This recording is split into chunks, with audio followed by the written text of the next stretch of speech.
भक्क्या हाल्न्या छलफल अर्या कन्न र विदेशीको नयाँ वर्ष हाम्रो पुष्पन्न र विदेशीको नयाँ वर्ष हाम्रो पुष्पन्न र क्या पकाउनु क्या बनाउनु परदेशका ठाउँमा त तौड उस्याई भुजा उस्याई खाना छौँ गाउँमा त तौड उस्याई भुजा उस्याई खाना छौँ गाउँमा त परदेशमा बिरमाइलो लाग्छ किन किन आज त पुषको 15 भक्क्या खान्या दिन आज त पुषको 15 भक्क्या खान्या दिन हामी निन चेपेर सुन्ना आँखाका नानीका बजै कथा सुनाउने छिन् राजा र रानीका बजै कथा सुनाउने छिन् राजा र रानीका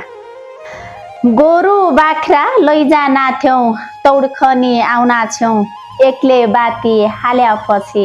सबै लिएर आउना छौँ एक्ले बाती हाल्यापछि सबै लिएर आउना छौँ परदेशी भयाकाई दिन रमाइला दिन सक्या बिहान कुनकौलो खान्छौँ बासाइतीक भक्क्या बिहान कुनकौलो खान्थ्यौँ बासाइतीक भक्क्या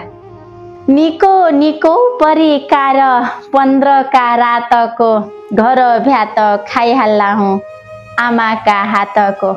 घर भ्यात खाइहाल्ला हुँ आमाका हातको बाती हाली रात जानछ्यो बुढा पाखासँग उनका बाती सुनी सुनी हामी हुन्थ्यौँ दङ्ग उनका बाती सुनी सुनी हामी हुन्थ्यौँ दङ्ग हजुर आज पुष 15 सबैभन्दा पहिला सबैजनाखिलाई पुष 15 को झिकै झिकै शुभकामना छ त मेरा तर्फबाट आज पुषको 15 हामी त परदेशी यहाँ त अब केही छैन तर गाउँघरको याद दिलाउँछ चाडबाड आउँदा आजको दिन अब अहिले सुरुवात है बिहानबाट हामी छोरीबेटीहरू चाहिँ आफ्ना आफ्ना घरबाट मासु जाएर लैजाने बटुवाल्ने हैन एक खोला भन्दाखेरि त्यो एक गडा अब त्यस्तै गडामा चाहिँ मासु जाएर लैजाने अनि साना साना बच्चाहरू पनि आउँछन् नानी केटीमो अनि ठुली केटीमोले चाहिँ खानासाना पकाउने हैन